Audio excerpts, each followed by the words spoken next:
Donc bonsoir Marguerite, je suis très heureux de Bonsoir. m'entretenir avec vous ce soir.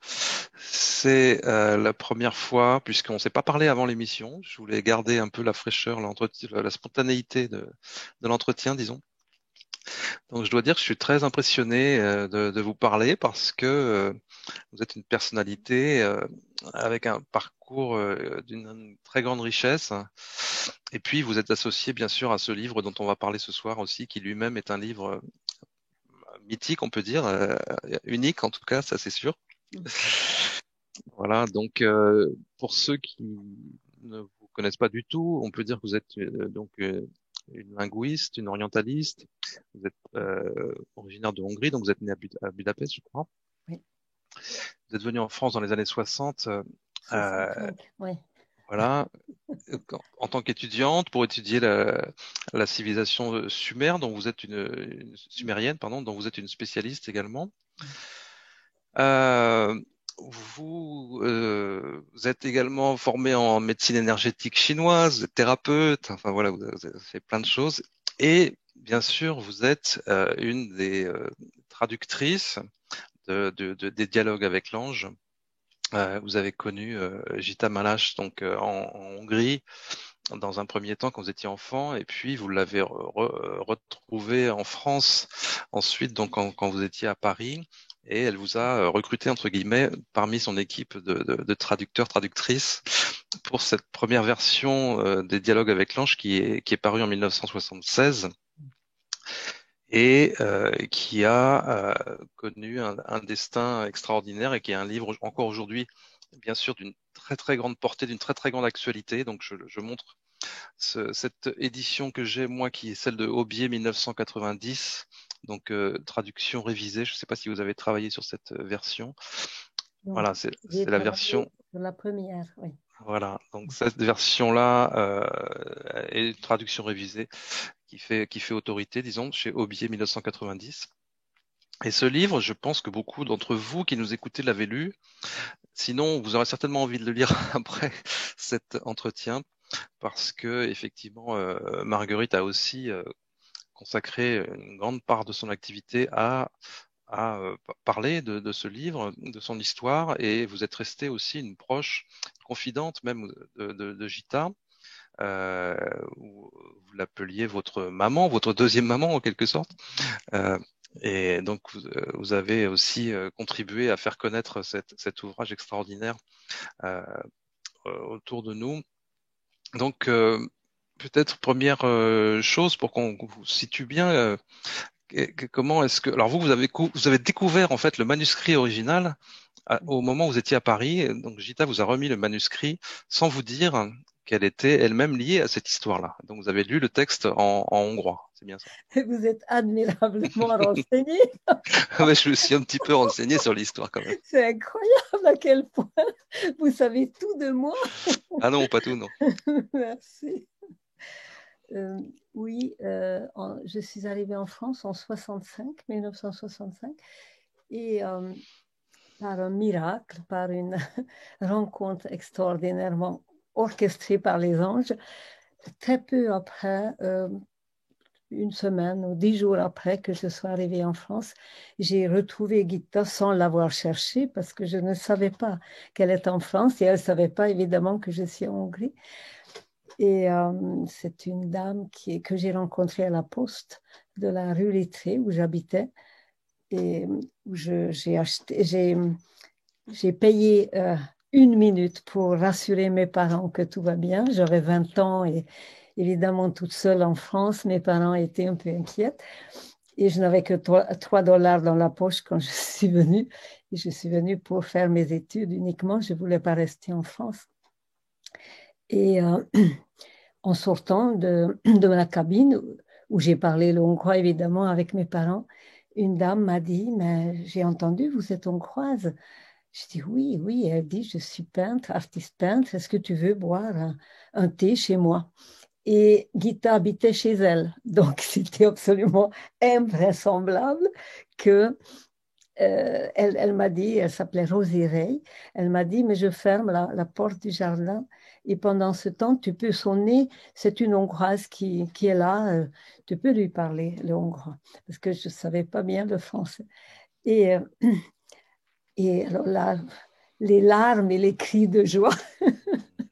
Donc, après, Gita s'occupait énormément de moi, mais elle ne m'a jamais parlé de dialogue avec l'ange pendant pratiquement un an.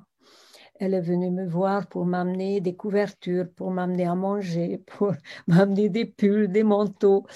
On s'est rencontrés très souvent et elle était heureuse de m'adopter. J'étais encore plus heureuse d'être adoptée. Et j'étais, à un moment donné, j'avais un grand effondrement et je ne voulais pas lui en parler, mais je voulais vraiment me supprimer. J'étais totalement désespérée à cause des événements qui sont arrivés dans ma vie et je ne trouvais pas de solution. Et je lui ai dit que Gita, ne t'inquiète pas, je vais partir en voyage, ne me cherche pas. Je te donnerai des signes dès que je pourrai. Évidemment, elle n'est pas née de la dernière pluie. Elle a tout de suite compris. Elle a dit, mais si ce n'est pas si urgent, ce voyage, est-ce que tu peux me rendre service avant de partir, de regarder un texte qu'on m'a confié en hongrois? Et tu sais, j'y comprends pas grand-chose. Et est-ce que tu veux bien, parce qu'elle a flatté mon ego, parce que j'ai gagné quelques prix de littérature en Hongrie et j'ai travaillé à côté de mes études, j'ai travaillé chez un éditeur de belles lettres. Et elle a dit, mais tu sais, je n'ai appris le hongrois qu'à l'âge de 15 ans.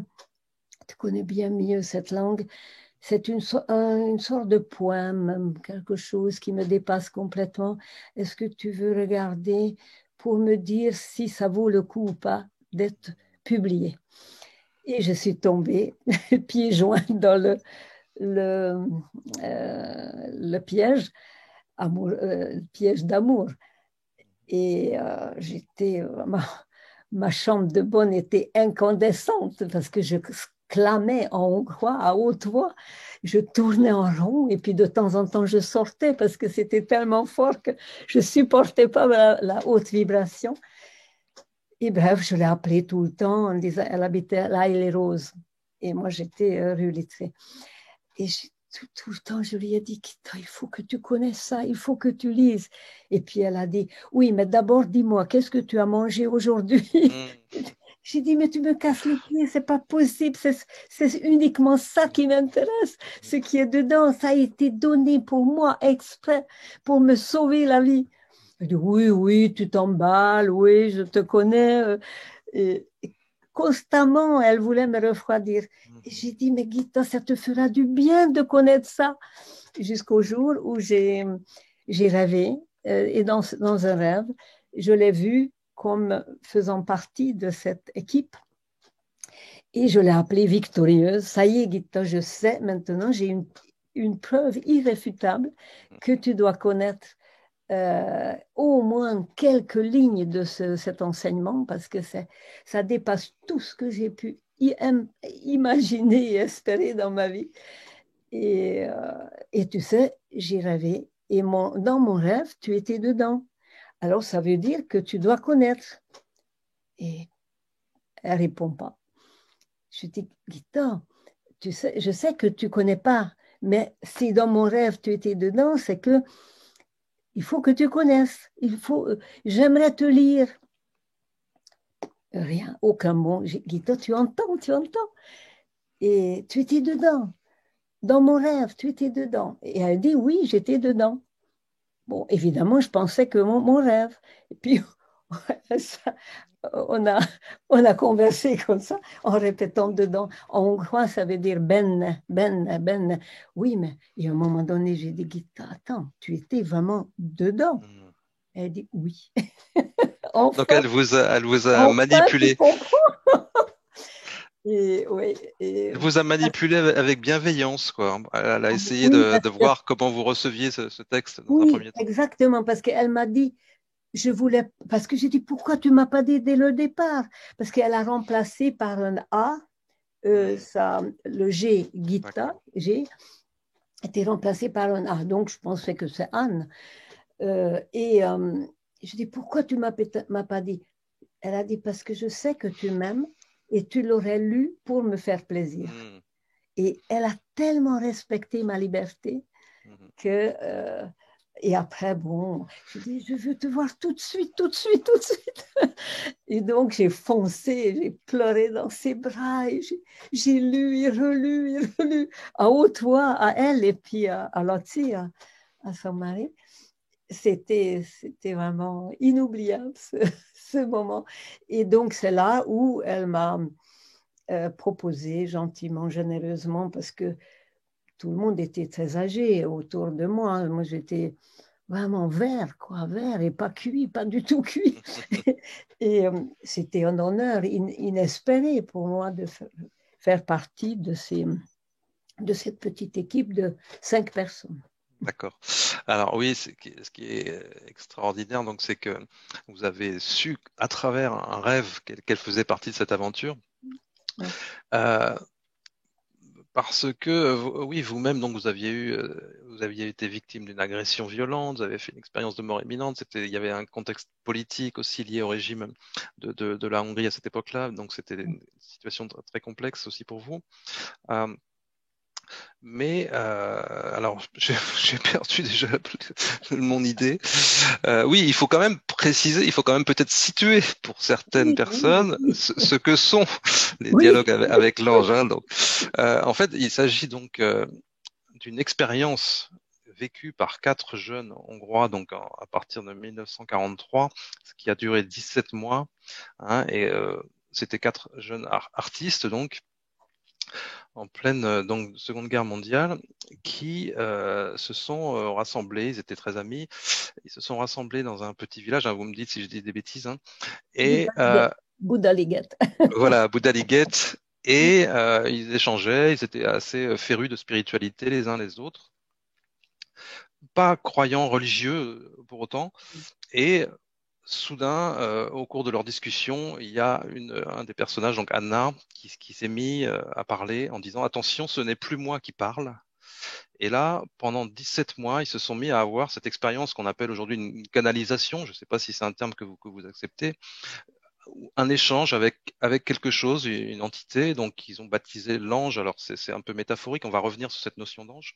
Et pendant 17 mois, tous les vendredis à 15 heures, il y a ces échanges où, à travers Anna, parle en fait cette entité et qui délivre effectivement des messages d'une profondeur, d'une poésie, d'une beauté, voilà, d'une richesse incroyable qui ont touché des dizaines de millions de gens dans le monde. Et donc, Gita, elle, est la scribe. Elle participe bien sûr à ces échanges, mais c'est elle qui prend en note en fait une partie de ces échanges parce que tout n'a pas été publié. Malheureusement, il y a une partie qui a été perdue, il y a des notes qui ont été perdues, certains dialogues ont été perdus.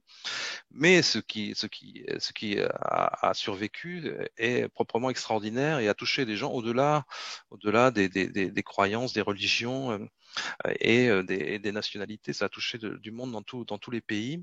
Et encore aujourd'hui, hein, c'est un texte qui reste très actuel. Je voudrais justement votre sentiment là-dessus. Pourquoi est-ce que ce texte a touché autant de monde? Bien sûr, on a tous notre idée là-dessus. Et pourquoi il continue à être d'une si brûlante actualité, on pourrait dire. Ce qui est extraordinaire, que ce sont des laïcs comme nous et des artistes modernes vivant pleinement dans leur temps, qui se posaient aucune question sur la spiritualité. Il n'y a que Hanna qui avait une certaine culture, mais Gita, zéro culture, rien, D'accord. parce qu'elle était championne de natation pendant 12 ans et championne de Hongrie, olympique, etc. Elle n'a fait que ça 14 heures par jour dans l'eau glacée. Et Lily, justement, l'a massée parce qu'elle avait des muscles en acier. Et Joseph était le mari de Hanna qui a totalement refusé au début l'enseignement et tous ces échanges. Il a dit, c'est une histoire de bonne femme, je ne veux pas participer, je fais mon jardinage tranquillement et ne m'en parlez pas. Sauf qu'à un moment donné, il avait de telles angoisses que quand il voyait les autres rayonnant de beauté et de joie et de tranquillité, ben, il s'est dit, mais c'est quoi? J'en veux aussi. Et donc, euh, jusqu'au 36e enseignement, il n'était pas présent. Mais au début, on ne sait pas qui est cette voix qui parle à travers Hannah, donc le 25 juin 1943, à 3 heures de l'après-midi à Bouddha-Liget. Et pendant 42 entretiens, on appelle le maître intérieur. Parce qu'on ne sait pas. Et puis, on ne croit pas aux anges. En plus, personne ne croit aux anges. Et à la 42e rencontre, d'un coup, la voix dit, nous sommes des anges et notre parole est vérité. Et terreur en disant, mais nous, on n'en veut pas, on ne veut pas d'anges, on ne sait pas ce que c'est. Puis ce sont des poutis aux fesses roses dans les églises baroques. Gita a dit, mais on n'en voulait pas. Et, et elle s'est rendue compte que notre image épinale sur l'ange n'a rien à voir avec la pureté, l'exigence et l'inconditionnel amour que ces anges montraient, parce qu'il n'y avait pas une voix, il y avait beaucoup de voix. Déjà, les 4 avaient leur ange gardien personnel, et quelquefois, Gita dit qu'autour d'elle, elle a senti en demi-cercle une cinquantaine d'anges ou d'êtres de lumière, et elle sentait les couleurs et le parfum différents de ses présences. Et son ange était très, très sévère, Agita. L'ange de Lily était extrêmement doux et tendre, qui berçait Lily. Hannah, extraordinairement exigeant. Je pense que c'était Michael en personne, parce que tellement il avait l'épée, il était d'une puissance inimaginable. Et Joseph, qui représentait l'ange, parce qu'ils ont chacun un rôle dans cet arbre de vie qui est le chandelier à 7 branches, qu'aucun ne connaissait bien sûr, parce que Lily, Hannah et Joseph étaient d'origine juive, mais ils ne sont jamais entrés dans la belle synagogue qui est à Budapest, qui est une des plus belles d'Europe. Et ils n'ont jamais connu la littérature ou la Torah ou rien, rien. Et donc, ils n'ont pas reconnu qu'à travers ce chandelier à 7 branches, il y a quand même un enseignement très ancien. Et, et quand...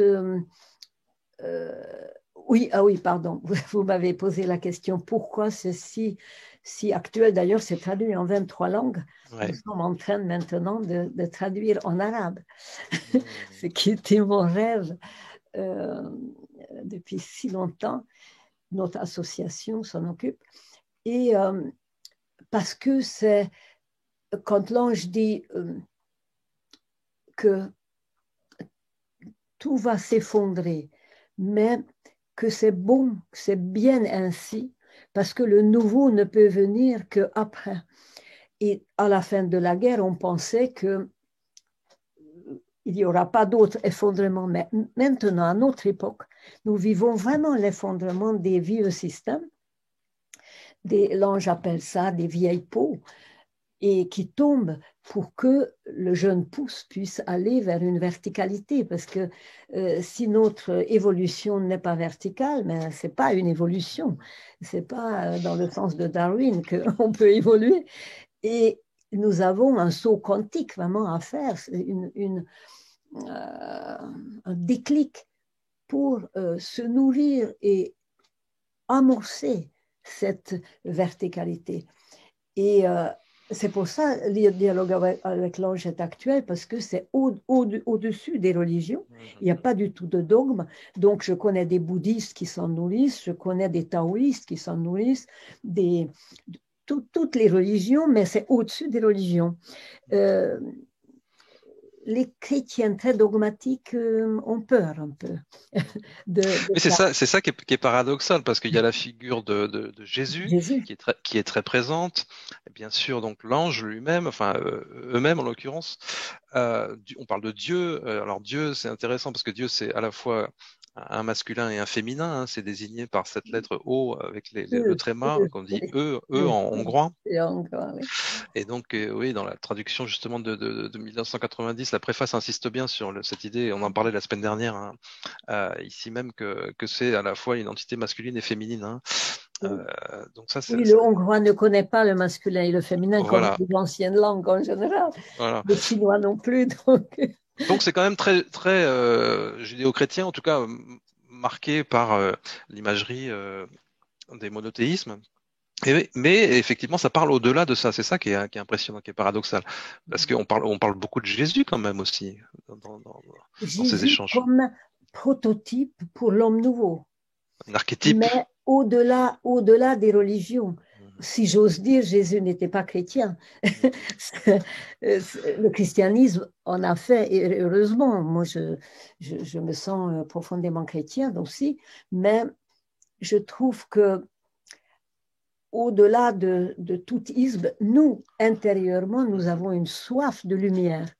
Et l'ange nous permet de pas à pas, comme il dit, je suis comme une maman oiseau, je t'apprends à voler de branche en branche, de plus en plus vers l'ascension, pour que tu puisses découvrir tes dimensions.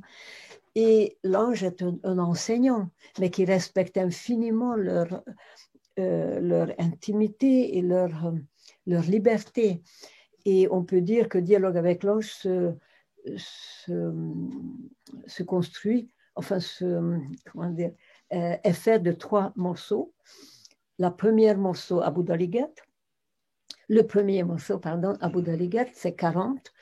Après, il y en a 18 dans l'ancien appartement des parents de Hanna. Et après, à Cataline, qui était un ancien monastère féminin dédié à Sainte Catherine.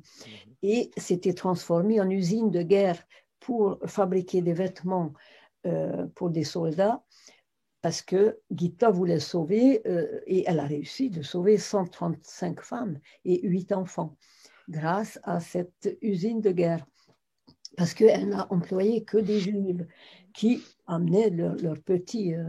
Et c'était très émouvant parce que nous avons retrouvé quelques-uns de ces enfants qui sont encore vivants. Bon, il y en a de moins en moins. Et qui se rappelaient de Gita, qui était ébloui par Gita et sa générosité, sa lumière. Et on ne peut pas commencer Dialogue avec l'ange par la fin, parce qu'on ne comprend rien, parce que c'est un échauffement. Dans la mystique, on utilise l'image du fer chauffé au rouge, c'est-à-dire nous avons oublié cette intensité.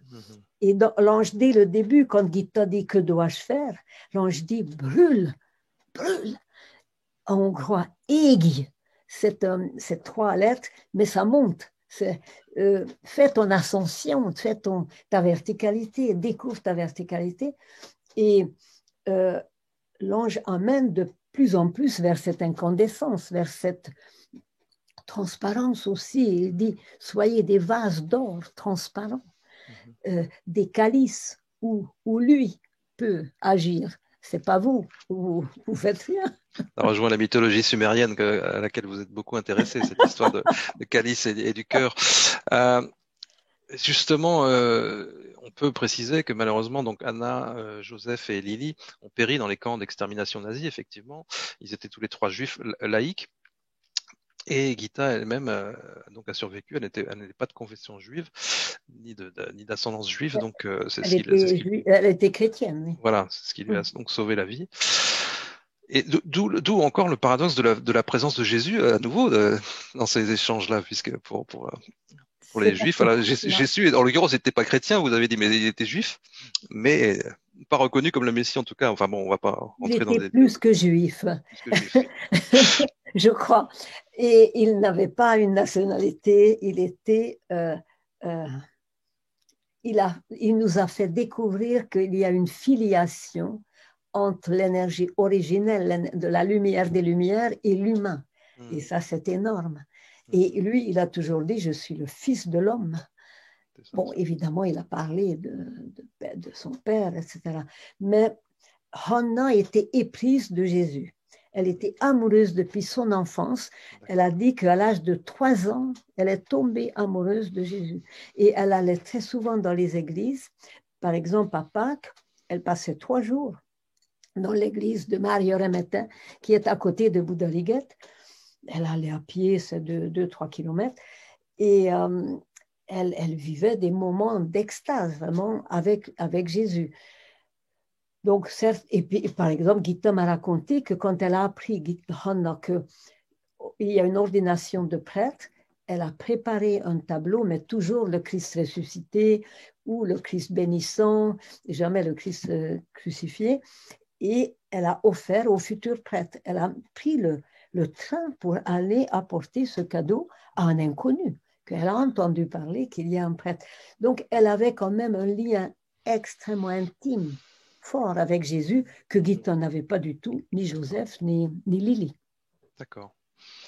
Oui, c'est de la figure qui transcende, en fait, qui dépasse la notion de religion, de religiosité. C'est pour ça que vous disiez ça touche au-delà des croyances, des nationalités. Et puis, Gita insistait justement sur le fait que ce message des dialogues, il était à recevoir de manière individuelle. Elle insistait beaucoup sur cette notion. Individuelle. Voilà. Oui. Ça voulait dire que chacun devait y trouver en fait sa richesse, devait le lire peut-être parce que c'est difficile à lire par moment. Il y a des choses qui échappent, d'autres qui nous parlent, qui nous paraissent limpides. C'est vrai que c'est un texte exigeant qu'il faut relire, sur lequel il faut revenir, hein, bien sûr. Mais effectivement, peut-être c'est ça qu'elle voulait dire par là, que chacun devait y trouver sa source en fait. Peut-être son propre ange s'exprimait à travers certaines lignes, et que c'était important d'avoir cette relation personnelle avec ce texte. Oui, oui, oui.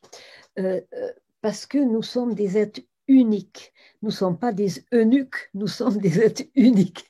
Et l'ange exige que nous soyons au-dessus de notre religion, au-dessus de notre intelligence, au-dessus du mental, au-dessus de nos états d'âme. L'ange dit ça, soyez sur la montagne, c'est-à-dire à la crête, au sommet, la note haute, on peut dire, de vous-même. Ne vous contentez pas de votre tiédeur, de votre paresse, de votre lâcheté. Soyez exigeants parce que vous êtes beaucoup plus que ce que vous croyez. Puisque l'ange dit, l'homme est tellement grand que même moi, je ne vois que jusqu'à ses pieds.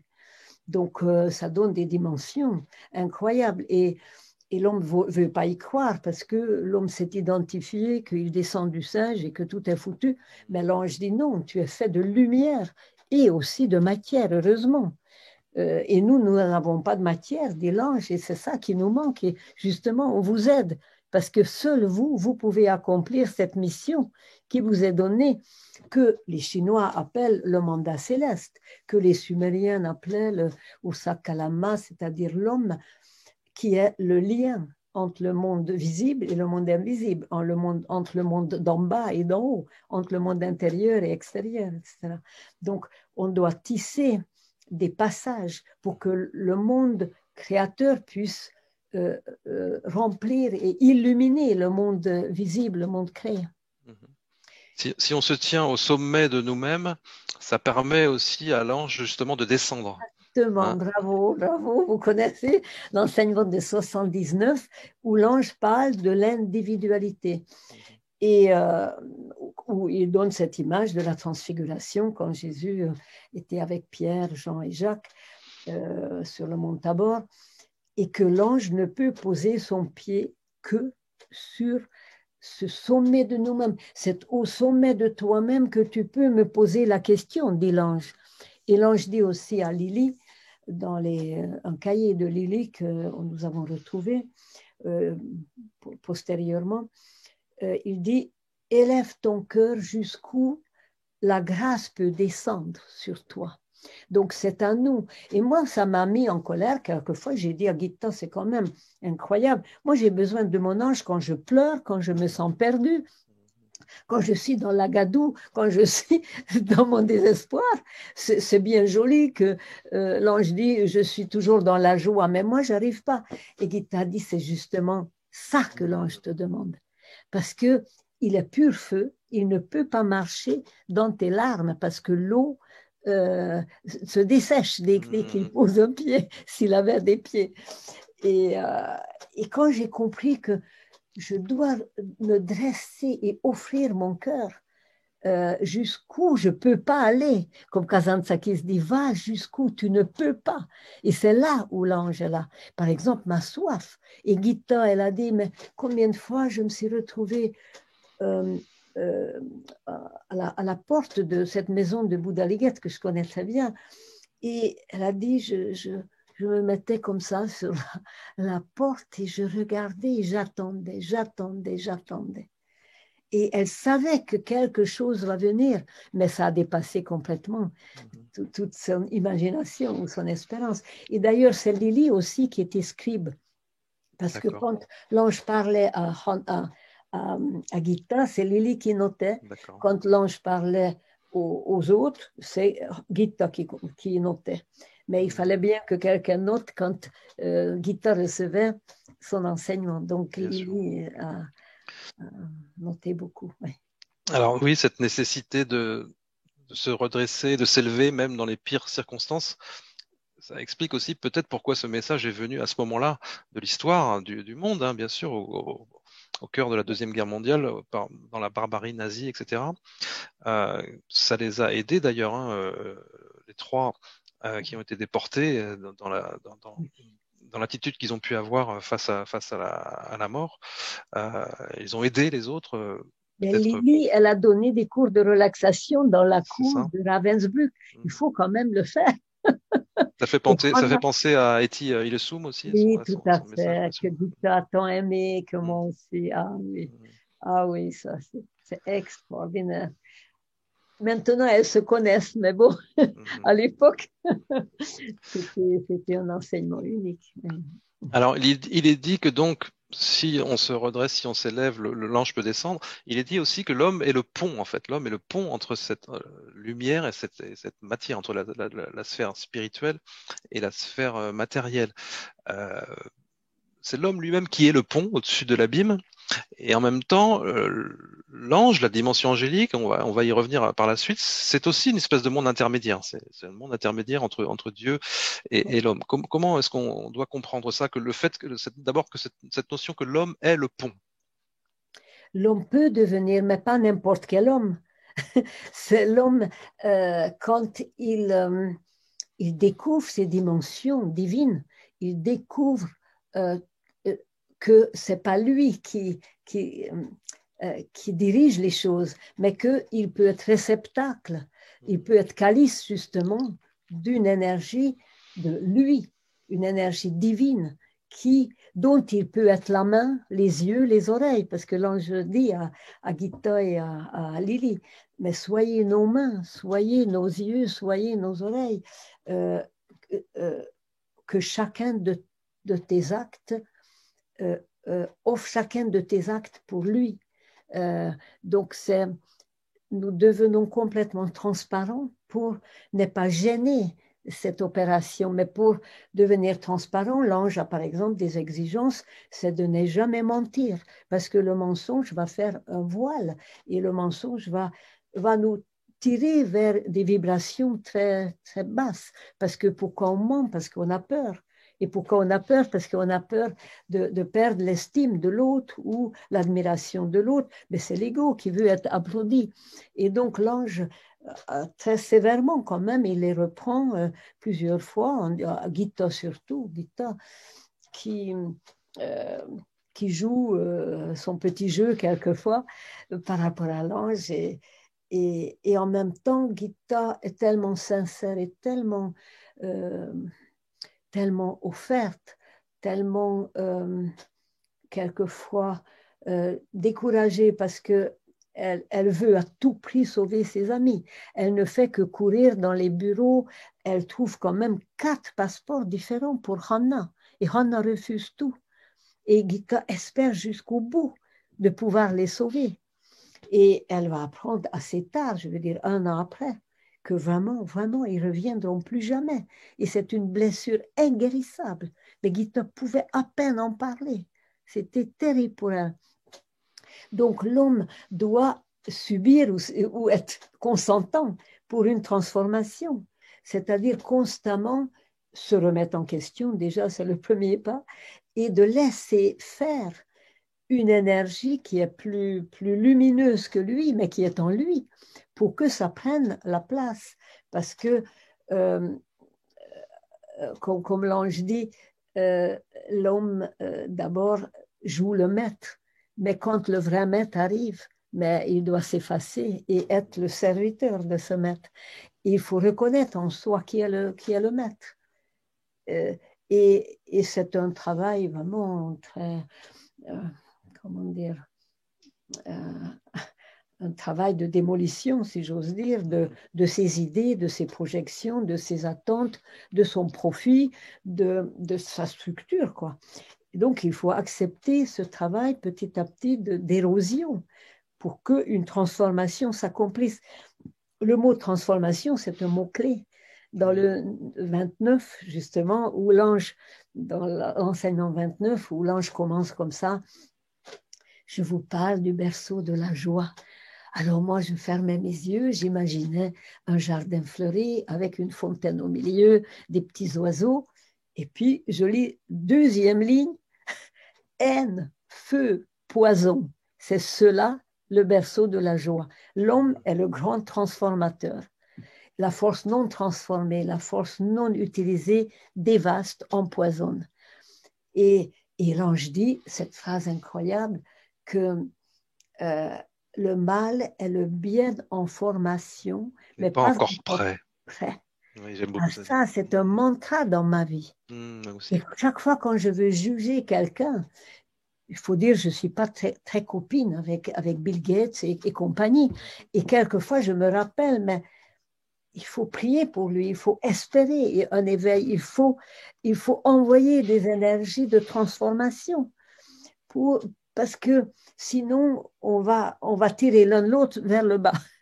Il faut absolument mobiliser en soi cette force d'espérance que l'ange mobilise en eux, parce que quand même, en plein bombardement, l'ange dit, soyez dans la joie. Votre vie est parfaite. Vous êtes heureux, vous devez être heureux. Alors bon, quand même, ils attendent chaque jour leur arrestation, les trois. Et puis Joseph est quand même, comment dire, déporté déjà en juin, fin juin, et les autres seulement en décembre. Mais aucune nouvelle n'arrive et on est désespéré, on est tellement amoureuse de Joseph. Et rien, et elle ne saura rien. Et c'est bouleversant parce qu'ils vont mourir pratiquement le même jour, mais sans savoir, c'est-à-dire ce sont les synchronicités si chères à notre cher Philippe.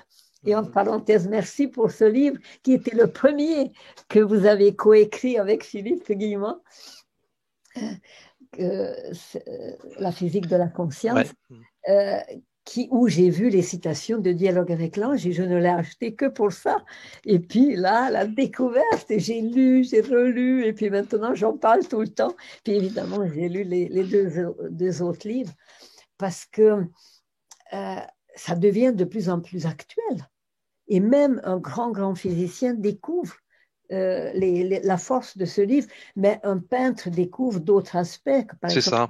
Bankhaïja, elle a donné sa vie depuis 30 ans. Elle peint selon les phrases de Dialogue avec l'ange qui retentissent en elle. C'est un grand peintre, plus grand peintre coréen actuellement vivante, et qui a connu l'islam, qui est une grande amie. Et donc, chacun tire ce qu'il peut de ce livre. Je connais des biologistes, je connais des coiffeurs, je connais des pédicures qui lisent ce livre et qui sont comblés. Vous prenez tout ce que vous pouvez. Et c'est naturel. Et Gita a dit souvent, c'était naturel. Et quand l'ange dit, il n'y a rien de plus naturel, quoi de plus naturel que de parler ensemble? Et nous, on s'imagine que, oh là là, mais il y a des tremblements de terre, il y a des éclairs. Quand Zeus arrive, non. Quand les anges arrivent, dans le dialogue avec l'ange, il y a exigence, douceur, et surtout, comme Gita le dit, j'étais vue. J'étais vue jusqu'à mes retranchements, couche par couche. Je voyais que j'étais transparente et que je n'ai jamais vécu ça dans aucune situation dans ma vie, parce que je pouvais toujours camoufler, je pouvais toujours un peu naviguer. Mais là, j'étais vue, il n'y avait rien à cacher et c'était un soulagement que enfin je suis vue et aimée comme je suis, mais avec exigence d'évolution. Oui, cette transformation que vous évoquiez, qui est ce qu'on appelle l'initiation aussi dans les traditions ésotériques, on peut dire. Se transformer, se transfigurer, intégrer la lumière et exprimer la lumière, etc. C'est vrai que j'ai lu que beaucoup d'artistes étaient touchés par ce livre, en Oui, particulier beaucoup d'artistes, oui, notamment aussi parmi les traducteurs dans différentes langues. Il y a oui, des grands musiciens, oui, etc. oui, en espagnol, oui, oui. Voilà, notamment. Oui, oui. Euh, Bien Yehudi sûr, Menuhin aussi, qui était Yehudi Menuhin, oui. amoureux de ce livre. Oui.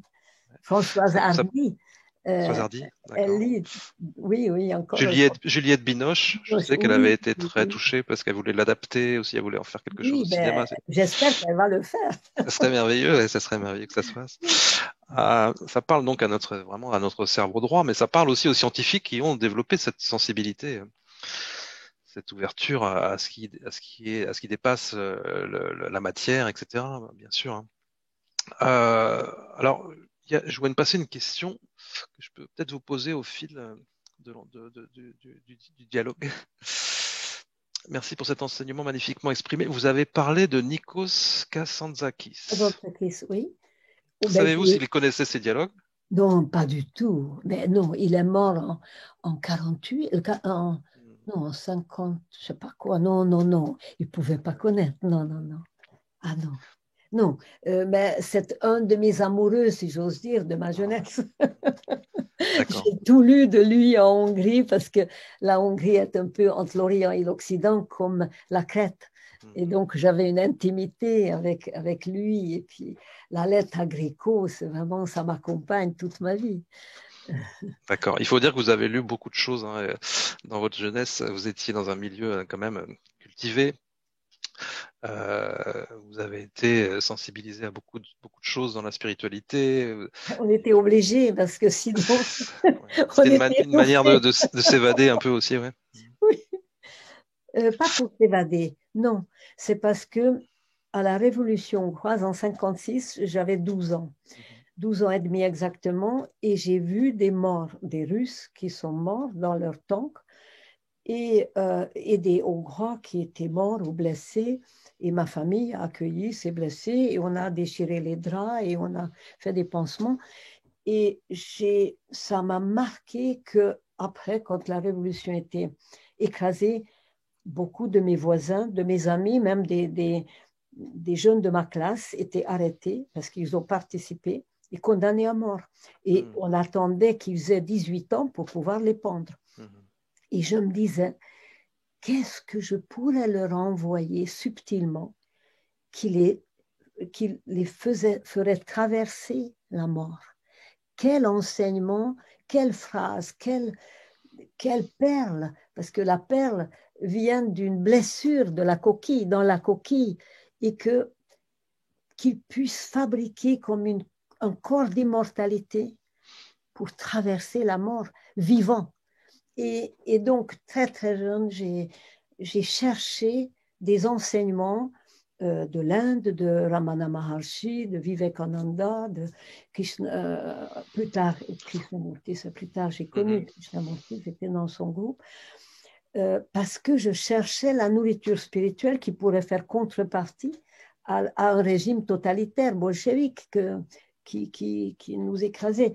Et puis, je me suis rendu compte plus tard que c'est en nous ces deux natures et que je dois faire attention, comme Etil Soum justement dit, que tout ce que tu veux anéantir chez l'autre, d'abord épouse en toi et éclaire tes ombres par une lumière qui vient pas de toi, mais qui est en toi en même temps. Alors, il y a aussi quelque chose d'extraordinaire dans le paradoxe. On disait que les dialogues touchaient au-delà des religions, au-delà des croyances et tout ça. Mais la première édition en hongrois s'est écoulée très très rapidement dans la bibliothèque du Parti communiste ou la librairie Non, du Parti non, pas communiste ou comme ça. un Oui, truc comme ça, non? Il non, y a une histoire comme ça, non? c'est ça. Gita m'a demandé d'amener chapitre par chapitre Dialogue avec l'ange à Budapest chez Peter Agi, qui était sa grande copine. Elles se sont connues à Cataline. Et elle a demandé à Agi de rassembler pour une édition Messamizdat. C'était une édition secrète, une édition qui était imprimée pendant la nuit par la fille d'un ami qui travaillait dans une imprimerie et c'était complètement interdit ce qu'elle a fait, mais elle l'a fait. Et on a donc ça commençait, on a donné, c'est nous qui avons payé cette jeune femme. Son père était pasteur et il a gardé dans son garage les exemplaires. C'était complètement artisanal. Et, euh, et c'est vrai que petit à petit, on a osé mettre dans les librairies. Et pas loin du siège central du Parti communiste, il y avait une librairie où quelqu'un a osé mettre dans la vitrine. Et c'est parti je ne sais pas, en 6 mois ou même pas. Tous les exemplaires sont partis. Et donc, c'était en 88.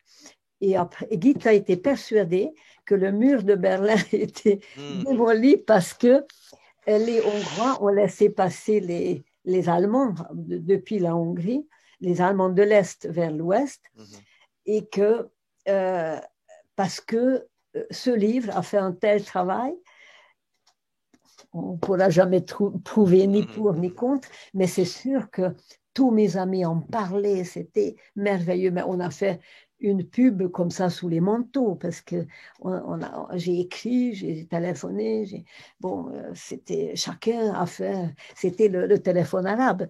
D'accord. À l'époque, il n'y avait ni portable, ni rien, ni mail, mais c'était bouleversant et c'est là où j'ai décidé que et d'ailleurs, Gita m'a confié, elle a dit, c'est toi qui dois aller en Hongrie. Je l'ai supplié, mais accompagne-moi, ne serait-ce qu'une fois. Elle a dit, non, c'est toi. C'est ton domaine et c'est toi qui vas rééditer vraiment. Et je n'ai pu le faire qu'en 2005. Mais Juliette Binoche était adorable, elle est venue m'aider. Il y avait Diamond, l'éditeur à qui appartiennent tous les droits d'édition, sauf l'édition française. Il y avait Dominique Raoul Duval qui a participé énormément L'éditeur de Aubier, ouais. Oui, chez Aubier. Et il y avait Françoise Maupin, il y avait donc un petit groupe de 10-12 personnes. Et nous avons fait le parrainage sur les lieux clés où l'ange a parlé. Et donc, j'étais très heureuse parce que l'Institut français nous a accueillis. Je pense que plus pour Juliette Binoche que pour les anges, Oui, mais ça n'importe, aide un peu. c'était rempli. Alors c'est intéressant, vous avez dit l'ange, là où l'ange a parlé. J'aime bien ce singulier parce que c'est un singulier qui est un pluriel aussi. Et c'est ça qui est intéressant dans cette histoire aussi, c'est que c'est une espèce de collectif qui s'exprime, mais en prenant une forme unique, personnelle pour chacun des protagonistes. Et la figure de l'ange, donc elle est loin de l'imagerie chrétienne, judéo-chrétienne, etc., même musulmane qu'on peut en avoir. Comment vous la définiriez aujourd'hui? Parce que je sais que vous avez aussi étudié la pensée de Henri Corbin, l'angélologie Vous savez tout, dans le c'est soufisme, incroyable. etc. Oui, oui, ben forcément, j'ai un peu creusé aussi le sujet. Mais il y a des comparaisons aussi entre l'ange chez Corbin et la figure de l'ange et puis le soi chez Jung, hein, tout ça. Donc tout ça est très très riche et je sais que vous êtes très familière avec tout ça. Euh, L'ange est le pôle céleste, vous dites. L'ange est le pôle céleste de l'être humain. Vous m'entendez toujours, Marguerite? Oui, oui, je vous entends. Oui, on appelle le jumeau céleste dans la tradition musulmane notamment, mais, ou plutôt iranienne et plutôt chiite. Mais pour moi, l'ange est plutôt notre potentialité évolutive. Et je cherchais une citation où l'ange se définit un peu. Quand il dit à Gita, tu es mon pareil plus dense, c'est-à-dire il est notre part plus subtile, mais il est, euh, il est chacun de nous. Par exemple, Gita va dire Nous ne faisons qu'un avec lui, en fait. Il ne fait qu'un quand avec nous. Gita, on lui pose la question, qui est l'ange pour vous? Et l'ange dit, l'ange pour moi, Gita dit, pardon, l'ange pour moi est ma moitié vivifiante et moi je suis sa moitié vivifiée. Il est ma préfiguration dans l'invisible et moi je suis sa figuration dans le visible. Il est mon pareil intemporel et moi je suis son pareil limité par le temps. Il est mon complément intuitif dans l'esprit et moi je suis son complément exécutif dans la matière. Il est mon corps de lumière et moi je suis son corps de matière. Un jour, lorsque je vivrai consciemment cette union, ce sera la vie une. Euh, donc, moi, pour provoquer un peu, pour démystifier l'ange, je dis oui, c'est notre part ignorée, c'est notre possibilité évolutive, puisque pour moi, l'ange s'appelle le tout possible en chacun de nous. Parce que l'ange répète tout le temps, tout est possible, l'impossible n'existe pas. Tu n'as qu'à demander et accomplir ce tout possible. Donc, en chacun de nous, il y a un tout possible. Vous connaissez cette, je ne sais pas qui l'a dit, nous l'avions fait parce que nous ne savions pas que c'est impossible. Oui. Donc, on croit, nous, qu'avec nos forces, nous n'avons que nos forces. Mais Gita est une preuve vivante pour moi que déjà, et puis d'autres personnes que j'ai vues, et même Marie, que c'est vraiment quand on est relié à cette force qui est en nous à la fois, mais qui est notre potentialité, mais on fait confiance à ce pôle de lumière en soi qui nous guide. Bon, il faut bien sûr différencier nos attentes, nos projections, notre idolâtrie, et puis humblement ne prendre que vraiment ce qui est probablement de l'ange. Et c'est là où il y a un jeu un peu difficile parce que quelquefois, on se raconte des salades. Mais euh, d'être attentif, d'être dans un juste, quelquefois juste, une intuition, tiens, c'est ça. C'est l'acte juste que je dois faire. Et en chacun de nous, il y a des possibilités totalement ignorées. Et quand j'ai demandé, et c'est relié à la tâche, parce que l'ange, deuxième mot-clé, c'est la tâche à accomplir. Et quand j'ai demandé à Gita, mais comment je peux être sûre que c'est ma tâche que je choisis, elle a dit, mais c'est simple, il y a deux critères. Premier, c'est que personne d'autre ne le fera à ta place. Deuxième, c'est que ça doit te donner la joie. Si tu n'es pas joyeux, si tu ne le fais pas dans la joie, c'est foiré d'avance. Et l'ange n'est pas avec toi.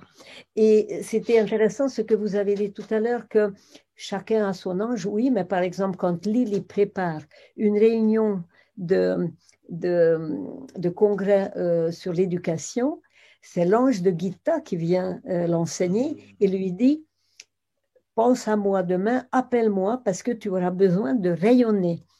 Oui, d'accord, parce elle était celle qui rayonne. Qui rayonne, c'est ça. Et Lily est celle qui aide.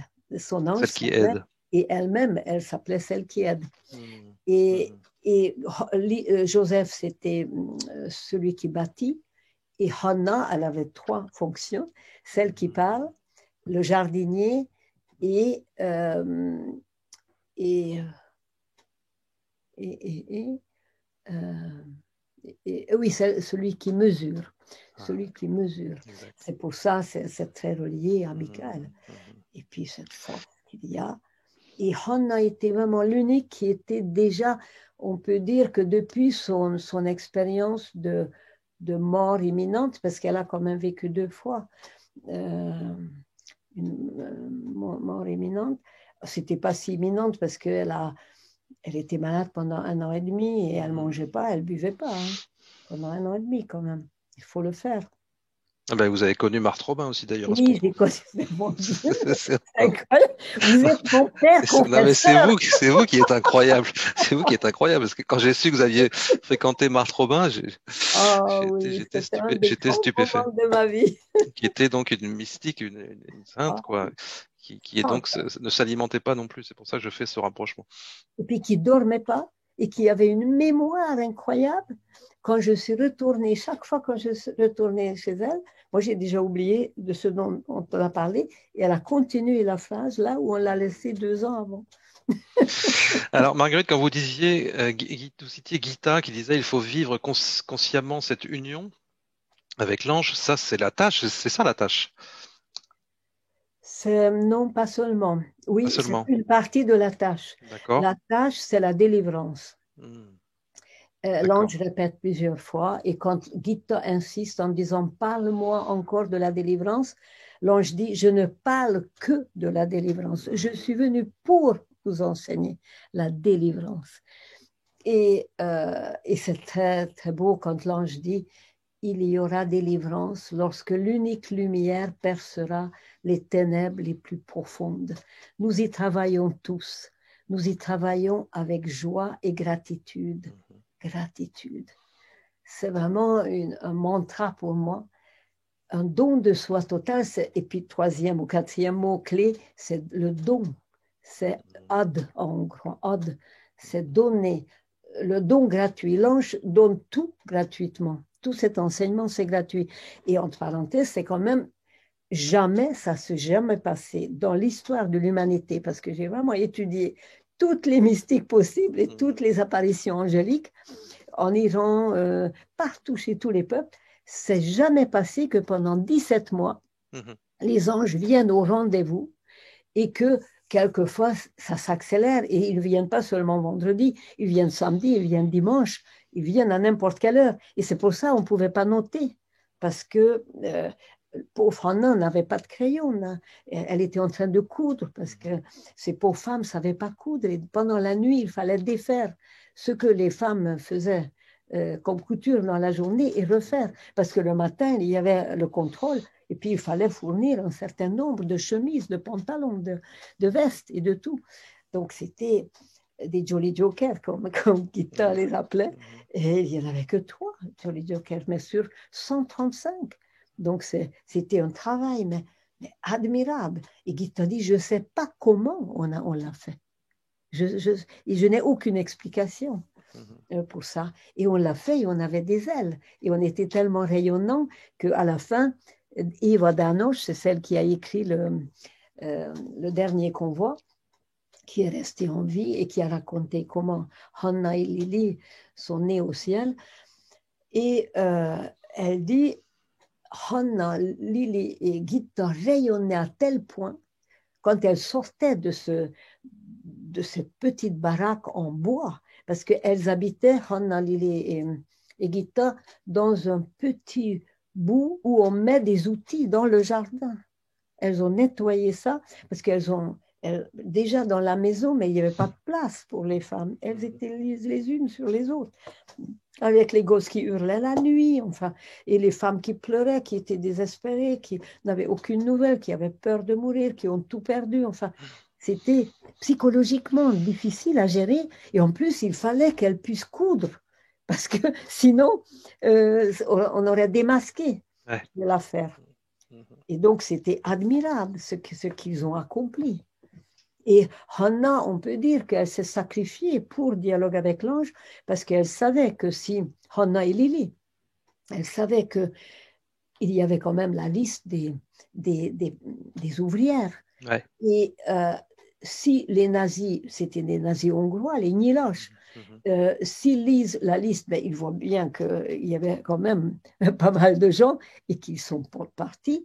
Elles sont parties, mais les Guito, elles auraient été tuées tout de suite sur le champ. Et donc, il fallait 13 personnes, c'est pas beaucoup sur 135, Mhm. 13 qui acceptent parce que Han en savait depuis toujours que c'est Gita qui doit transmettre l'enseignement et que c'est à transmettre. Et Gita, mais imaginez quand même, elle vit une expérience aussi fondatrice, aussi vraiment transformante.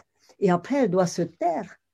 Elle n'a jamais parlé à sa famille, à personne, à tel point que sa famille était jalouse en disant, mais tu as connu mieux Gita que nous, parce qu'elle ne nous a jamais parlé de tout ça. Parce qu'elle ne pouvait pas, parce qu'elle aurait été dépossédée. Et elle avait en un seul exemplaire. Et elle a voyagé, elle a fait 4 fois le tour du monde avec la danse folklorique, avec l'ensemble de danse folklorique, avec 150 personnes. Elle était chorégraphe, oui, en tant que chorégraphe. Elle faisait les décors, elle faisait elle traduisait et elle trouvait les logements, elle faisait absolument toute la structure pour les voyages. Elle achetait les billets de train, etc. Et elle gérait tout le monde.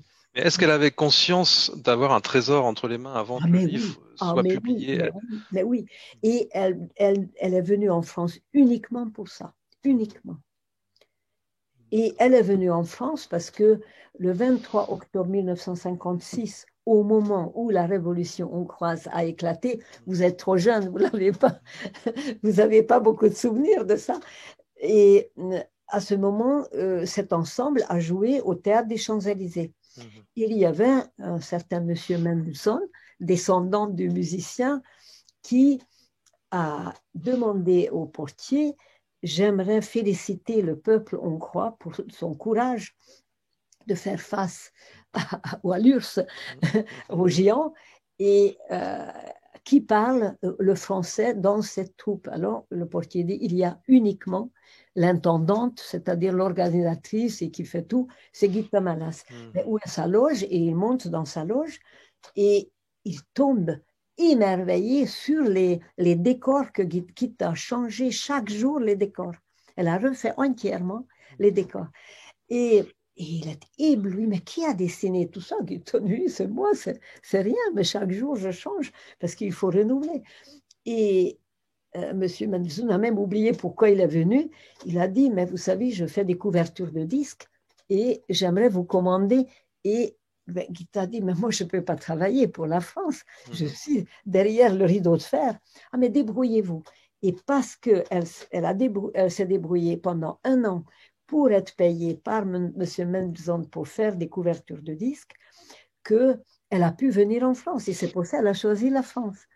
Sinon, elle aurait pu choisir l'Angleterre, elle savait parfaitement, et puis surtout l'Allemagne, parce que quand même sa langue maternelle était l'allemand. C'était une France. Vous avez parlé de délivrance tout à l'heure comme étant la tâche. Donc, est-ce que c'est l'équivalent du salut dans la religion chrétienne? Est-ce que c'est la délivrance du mal? Est-ce que c'est la délivrance de l'illusion, comme dans l'hindouisme, de la Maya? Tout ça, et encore plus. Oui, oui, oui, oui, oui. Oui. Par exemple, vous devez délivrer l'ange en vous. L'ange pleure, il est muet si vous n'êtes pas en contact. Et justement, il y a un passage où Gita demande à son ange: est-ce que chacun a son guide, son ange instructeur? Et l'ange dit: non, nous sommes faits de foi. Celui qui a la foi a son maître. C'est la foi, car la foi, c'est sa force. Si tu crois que j'ai une voix, je peux parler. Sinon, je suis muet. Si tu crois que je suis toi, je le serai. Et ça s'appelle l'imagination créatrice. C'est pas l'imaginaire, c'est justement Henri Cormen qui a inventé. C'est l'imaginal. C'est l'imaginal. C'est que nous pouvons, et c'est le monde de l'ange, le malakut, nous pouvons concentrer nos forces pour faire venir, c'est justement Philippe Guillemot en parle beaucoup, faire descendre ce futur possible, parce que ce futur est à délivrer aussi. Mais nous devons aussi être délivrés de notre ignorance, de notre non-connexion, de notre haine, de notre colère. Donc la délivrance, vous pouvez utiliser partout, partout. C'est comme dans les contes. Il faut délivrer la princesse endormie, qui est votre être, votre âme. Et il faut un prince charmant qui puisse délivrer. Et dans tous les contes de délivrance, c'est ce schéma-là. Et dans la vie, je veux dire, on voit bien que dans des familles, il y a des des sortes de poisses, il y a des pois, il y a comme les oiseaux mazoutés. Et il faut délivrer la lignée, délivrer des êtres qui sont dans la culpabilité, sont enfoncés dans la déprime. Moi, j'ai passé ma vie, pendant 50 ans, j'ai soigné. Et si j'ose dire, mes préférés, c'était les gens qui se sentaient perdus. Parce que c'est à ce moment où vous lâchez tout finalement, que vous pouvez aller vers un nouveau. Et qu'il y a vraiment un retournement. On appelle ça métanoïa techniquement dans les religions, un retournement du cœur. C'est-à-dire, jusque-là, je voulais mon profit, mais maintenant, je peux recevoir, je deviens calice, je peux recevoir la lumière qui me guide. C'est pas moi, je suis pauvre imbécile sans cette polarité créatrice en moi, qui s'appelle ange, ou qui s'appelle monde créateur, ou qui s'appelle intuition, ou qui s'appelle prémonition, ou qui s'appelle... Ça a Synchronicité. Synchronicité, voilà. Soyons fidèles à notre cher Philippe. C'est Alors, vraiment un père de cœur, Philippe.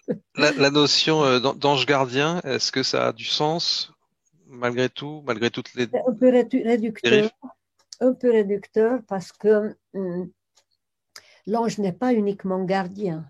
L'ange, par exemple, c'est très beau dans la mystique iranienne, où l'ange, au moment de notre mort, vient vers nous et il dit, j'étais belle, parce que c'est l'âme, j'étais belle, mais tu m'as fait plus belle encore. C'est-à-dire, nous devons rajouter à la lumière. Par exemple, les pharaons, ils n'ont pas incinéré leur corps parce qu'ils ont emmagasiné cette lumière qu'ils devaient restituer à la lumière originelle. Nous devons rajouter, nous devons amener un cadeau à Dieu en disant, mais j'ai pu transmuter ma haine en pardon, ma colère, mon désespoir. Nous sommes des grands transformateurs. Mais si nous n'avons pas pu transformer au moment de la pesée des âmes, eh bien, on n'a rien fait, ou on sera jeté au crocodile dans le système égyptien. C'est-à-dire, c'est très important. J'ai eu des épreuves, d'accord, mais qu'est-ce que j'en ai fait?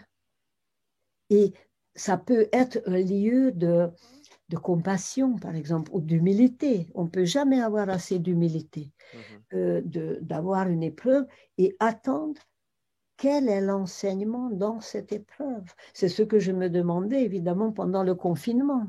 Pour moi, ce confinement était un cocon de naissance pour le papillon. Si j'ose dire, le papillon est une chrysalide ratée. Et si on regarde côté chrysalide, c'est raté, c'est foutu. Sa boutique doit fermer parce que ça ne marche plus. Mais si on regarde côté possibilité, mais l'ange nous pousse à des transmutations, à entrer dans des dimensions qui sont insoupçonnables, parce qu'il nous montre juste le chemin. C'est parce qu'au-dessus de l'ange, il y a l'archange. Au-dessus de l'archange, il y a encore, etc. Donc, ce sont des filtres, comme Gita l'a si bien expliqué. L'ange, d'ailleurs, le dit dans le dialogue avec l'ange, nous avons des ailes pour filtrer la lumière, pour ne pas vous aveugler, parce qu'on ne veut pas vous faire cramer, on veut que vous receviez suffisamment de lumière, d'amour pour la transformation, pour cuire. Comme Jalaluddin Rumi qui disait quand on lui demande, mais raconte-nous ta vie, il dit 3 mots. J'étais cru, j'ai fui cuit et maintenant je suis consumé. Et l'ange nous amène vers cette consommation. Et l'ange dit, c'est de la cendre du vieil arbre que se nourrit l'arbre de la vie éternelle, l'arbre de lumière. C'est-à-dire par l'anéantissement de mes certitudes, de mon vouloir, comme l'ange dit, le vouloir est un mur et non une marche. Donc, ce sont des mots tellement pratiques, tellement clairs, que même si on ouvre n'importe où le livre et on lit un petit bout, c'est ce que nous faisons parce que nous envoyons verbatim chaque jour depuis plus de 20 ans chaque jour, notre association, on peut recevoir une petite citation de Dialogue avec l'ange et ça nous réchauffe le cœur de savoir qu'à peu près 10 000 personnes dans le monde, ou peut-être 20 000, se nourrissent de cette phrase aujourd'hui. Et Oui, ça fait une synergie, ça fait un filet de lumière qui entoure la Terre. c'est ça, oui. Alors, il faut absolument s'y abonner. Alors, c'est l'association des Amis des Dialogues avec l'Ange, hein. Pas du tout. C'est pas celle-là. Pas du tout. C'est D'accord. ADDA, A-D-D-A, Oui, A-D-D-A. ADDA. Oui, ADDA, c'est A, c'est association de, des associations pour Ah, la diffusion de dialogue d'accord, avec l'ange. Et puis d'accord, en plus, c'est comme une pyramide, A, D, D, A, et le mot ad est dedans, c'est-à-dire le don. Nous faisons tout par don. d'accord, d'accord. Et toutes les traductions se font par don. Nous participons à la publication, aux frais de publication, Hmm. beaucoup.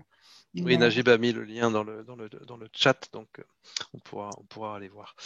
oui, mais, Euh, je ne vais pas vous retenir trop, Marguerite. Non, non, j'ai vu moi, passer. j'ai jusqu'à demain matin. D'accord, c'est gentil, c'est bon à savoir. J'ai vu passer quelques questions auxquelles on a un peu répondu, mais une question qui me semble importante, c'est est-ce que vous avez connaissance d'autres expériences comparables? Je pense qu'on a déjà un peu répondu. Vous avez dit que cet échange avec cette figure angélique, avec l'ange, elle est unique par la durée, par le C'est contenu, ça. bien sûr.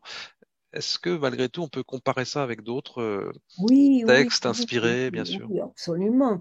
Mais quand on gratte une religion, toutes les religions viennent d'un- d'un- d'une visitation d'un Mhm. ange qui a enseigné quelqu'un, même dans le taoïsme, et qu'on appelle ange, ou on appelle esprit lumineux, ou on appelle un ancêtre transfiguré, Mhm. ou un guide spirituel. Bon, moi, c'est pas le nom qui compte, c'est la quintessence de cet enseignement. Mhm. Et toutes les religions, mais vraiment, j'ai été éblouie de voir qu'il nous faut des intermédiaires parce que la lumière de lui est tellement intense que nous avons besoin des êtres qui nous permettent de, de nous purifier un petit peu pour épouser couche par couche, niveau par niveau, ces marches, parce que ce sont des marches à gravir petit à petit. Et l'ange vient nous cueillir. Et donc, que ça soit, bon, je connais mieux la mystique sumérienne, évidemment, mais par exemple, là aussi, dans la mystique, dans la poésie sumérienne, on va dire qu'au moment de notre mort, l'ange, notre ange personnel, c'est pas gardien, mais personnel, va s'approcher et nous demander qu'as-tu fait de ma gloire. Mais c'est de la part de lui, ma gloire. Et je peux débiter que j'ai une grande piscine et j'ai une grosse bagnole et que j'ai beaucoup d'argent à la banque, mais ça l'intéressera pas, l'ange. Qu'as-tu fait de ta vie? Est-ce que ta vie était au service de cette lumière ou pas? Et est-ce que ça t'a transformé? Et comment ça t'a transformé? Et est-ce que tu as pu aimer tes ennemis? Pas seulement pardonner, mais aimer. Mais c'est énorme. C'est énorme. Parce Mhm. que normalement, c'est œil pour œil, dent pour dent. Ça, c'est humain. Mais l'amour, c'est plus que humain. Et je ne sais pas combien de mot-clé, c'est la connaissance. Oui. Et quand l'ange dit la connaissance est en vérité amour. Mhm. Et en hongrois, ce mot connaissance, c'est comme conscience, mais à un degré très, très haut. Mhm. Tout d'autre en hongrois, c'est parce que, comme vous savez, c'est Claudel, Paul Claudel qui a inventé ce mot connaissance, mais Gita l'a beaucoup aimé parce que je fais être l'ange et l'ange me fait être. Oui. Donc, c'est une double naissance, c'est une Mhm. seconde naissance. Et dès la première rencontre, l'ange dit à Gita, tu dois renaître, tu dois être baptisé par l'eau de la vie. Tu recevras un nom nouveau. Et ça s'adresse à Gita et c'est finalement l'opacité de Gita qui a fait venir l'ange, son ange, à travers Honna, parce que Gita a répondu complètement paresseusement et superficiellement à la question de Honna la veille, que qu'est-ce qui t'empêche d'être en contact avec la sève de ta vie qui monte vers la lumière. Et Gita a écrit du truc parce qu'elle s'est dit de toute façon, Honna c'est mieux que moi, c'est pas la peine que je me casse la tête. Et justement, elle est en train de lire ça le 25 juin 1900. Juste au moment où ça démarre. Ouais. C'est langues c'est des mains qui deviennent des langues de feu qui déchirent le papier. Ils jettent devant Gita en disant, tu vas être déshabitué de poser des questions inutiles. Tu seras labouré par une recherche sans répit. Tu recevras un nom nouveau, etc. Donc, c'était très, très, très fort dès le départ. Ce nom existe, mais je ne peux pas le révéler. Exactement. Et alors, Gita lui demande, si ce mot existe plus tard, est-ce que tu peux m'aider à deviner? Et l'ange dit, c'est énigmatique. L'ange dit, c'est toi qui vas faire naître ce nom. C'est toi qui dois accoucher ce nom. Et quand, vous vous rappelez sûrement, le jour de l'anniversaire de Lily, c'est le 15 ou 20 ou je ne sais pas, septembre, elle était balance. Et l'ange dit, je te salue le jour de ton anniversaire, dit son ange. En vérité, tu n'es pas encore né. Tu es en train de naître. Donc, c'est la seconde naissance qui compte pour les anges. Et nous sommes tous conviés, invités à cette seconde naissance. Et l'ange n'est que annonciateur de cette seconde naissance. Et montre à travers les questions-réponses, parce que la première partie, c'est questions-réponses. La deuxième partie, c'est déjà beaucoup plus intense, et l'ange n'a plus le temps de les écouter. Et troisième, il n'y a plus de questions. Ça se déverse comme un tsunami sur eux. Cette intensité, et l'intensité, c'est l'intériorité. Et l'intensité, c'est verticalité. Et c'est ça qui nous est demandé à notre époque. C'est ça, oui, c'est pour ça que cette question de Sylvia, est-ce que c'est encore aujourd'hui un guide pour traverser les temps difficiles? Alors, c'est plus que ça, hein. C'est une inspiration, bien sûr, qui est transcendante. Donc, forcément, elle dépasse les questions de temps et d'époque. C'est pour toutes les époques, quoi. Oui. Mais c'est si beau quand l'ange dit, tu étais conçu dans une joie infinie avant le commencement du temps ou avant le commencement du monde. Mais ça me donne une force, mais comment, mais c'est comme une vectorisation d'énergie, mais je dois donner corps à ce souhait, à cette espérance que Dieu a mis en moi. Et quand on parle dans la Genèse, Dieu a créé l'homme à son image et à sa ressemblance. Mais son image, d'accord, mais il faut que j'évolue selon cette ressemblance, mais pas uniquement ce que l'Église me dit. L'homme est plus grand que sa religion. L'homme a une expérience personnelle. Oui, parce que vous disiez tout à l'heure, au moment de la pesée des âmes ou quelque chose comme ça, on se moque de savoir si on a une piscine, une grosse bagnole. Et on se moque aussi de savoir si on a été un pieux croyant, entre guillemets. Alors, ça dépend de quelle façon on a pu l'être, si on a pu être bon et généreux. Mais si on a été soumis, peureux, voilà, rétréci, recroquevillé, ça n'a pas de force. Ça n'a pas de valeur. J'ai il y a une Hongroise qui vit aux États-Unis, je ne sais pas si elle est encore vivante, qui s'appelle Betty, qui a fait des voyages avec son ange gardien. Elle a écrit un très beau livre, mais je ne sais plus le titre, et je l'ai lu en hongrois. Bref, son ange gardien l'amène plus loin que la Terre. Et c'était bien avant les Spoutniks et avant les voyages sur la Lune. Et elle voit que la Terre est ronde et bleue. Et l'ange l'amène encore plus loin. Et elle demande à son ange, qu'est-ce que c'est ces geysers de lumière qui jaillissent de la Terre? Et il y en a qui sont très, très, très hautes et très intenses. Et il y en a qui sont minuscules. Et l'ange dit, ce sont les prières. ce sont des intentions. Et les petites, ce sont des prières automatiques. Et les grands, ce sont des cris. Mais toi, toi, toi, aide-moi, je veux t'entendre. Et là, il y a un jaillissement et l'ange dit, nous ne répondons que à ces très longues euh, colonnes de lumière. Et là, nous nous précipitons pour répondre. Et c'est finalement l'ardence de Gita qui a fait venir l'ange. C'est grâce à Gita. Mais évidemment, sans Honna, on n'aurait pas pu.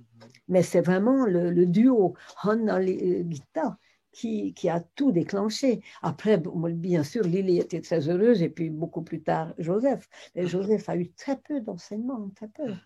Il pose juste la question sur la mort. Mais c'est très important et heureusement qu'il pose la question. Heureusement. Il faut prier comme si on était un volcan, quoi, en quelque sorte, en se tenant au sommet de nous-mêmes, justement. Daniel dit, est-ce que le but est d'avoir un corps de lumière, de développer chez nous-mêmes un corps de lumière? On peut dire ça? Oui, oui, délivrer la matière, parce que la matière, par exemple, l'ange dit, c'est dans le 88, en vérité, le corps n'est rien d'autre que amour devenu matière. Donc, cette matière est en vérité amour, mais tout ce que vous touchez, toute matière, et il faut permettre à cette matière de se transfigurer, de trouver véritablement, mais par la conscience de l'homme, par la connaissance de l'homme, par le fait que l'homme est capable de se lire. Peut-être la chèvre n'est pas capable, ni le requin, ni l'aigle, mais l'homme est capable pour permettre justement cette unification, beaucoup plus que ce que les physiciens cherchent, pas seulement à travers les équations, mais à travers chacun de mes gestes, être relié. La religion, c'est normalement être relié, mais on ne sait plus à quoi, à qui. On croit qu'il faut être relié au curé. C'est relier et relire. Et tout à fait, relire. Et il y a 7 niveaux de lecture. Les textes sacrés le disent. Oui, mais ce n'est pas intellectuellement comprendre, c'est vraiment le vivre. Et c'est là où c'est vraiment un enseignement alchimique, c'est la quintessence de l'alchimie qui se passe là-dedans. C'est comment réveiller la matière à sa dimension d'amour et de lumière et de rayonnement. C'est pas seulement l'uranium qui rayonne, c'est le cœur humain qui rayonne. Et on sait qu'on ne peut pas mesurer, finalement, cette cohérence cardiaque qu'on appelle maintenant, ça n'a pas de fin, ça n'a pas de fin. C'est parce que ça passe à travers des tachyons, à travers des murs de Planck, à travers tout. Quoi, ça n'a pas de limite. Et c'est cette qualité d'amour, de communion qui nous est demandée. Et être au-delà de l'espace et de temps, par une moitié de nous-mêmes.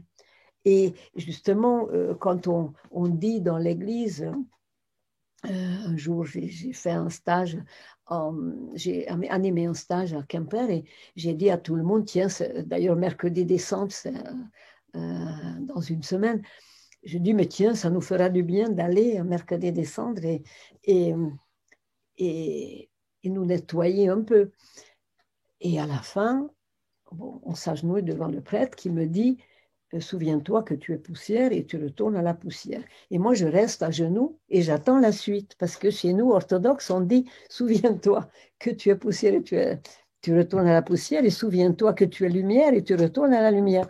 Alors moi, j'attends. Et le curé me dit, va-t'en, va-t'en. Je me dis, ça ne va pas. Et alors, évidemment, dès que c'était terminé, je fonce sur le curé. Je dis, monsieur le curé, vous avez oublié la deuxième partie de la phrase. Quoi? Je dis, mais je suis fait de lumière. Mais oui, mais il fallait simplifier, c'est comme ça maintenant. Mais je dis, attendez, je vais me flinguer si je crois que je ne suis que ténèbres et que je ne suis que poussière. Mais quel est le sens de ma vie? C'est très grave. Alors il me dit, vous êtes venu pour convertir les curés? Et j'ai dit peut-être. Alors là, j'ai vu son regard et je me suis sauvée. Mais, mais je veux dire, c'est grave que on a oublié cette dimension. Et l'ange est venu nous rappeler cette dimension. Tu étais conçu dans une joie infinie avant l'espace-temps, causalité, avant le commencement de tout ce que tu crois être le commencement.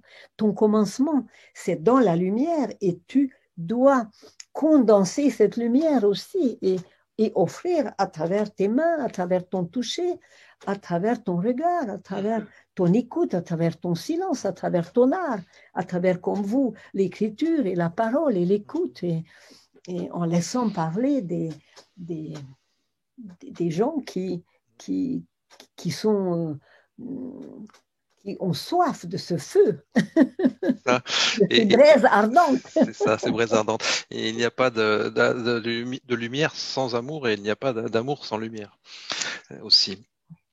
C'est ce qu'on lit. Alors, il y a une question classique, bien sûr, à laquelle vous avez répondu déjà, mais sur laquelle il faut insister toujours.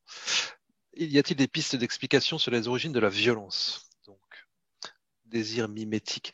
La violence, Oui, oui. c'est le mal. Non, Non. l'ange dit, le verre ne casse pas au moment où tu vois par terre le verre cassé. Le verre a mis du temps pour aller jusqu'au bord de la table. Mhm. Et ce sont des étapes. Quand ça tombe déjà dans la violence, c'est trop tard. Mhm. Donc, veille à ce que la transformation commence avant. Déjà, ça commence par le jugement. De quel droit je juge l'autre? Et l'ange dit 7 fois dans le livre, ne juge pas. Mhm.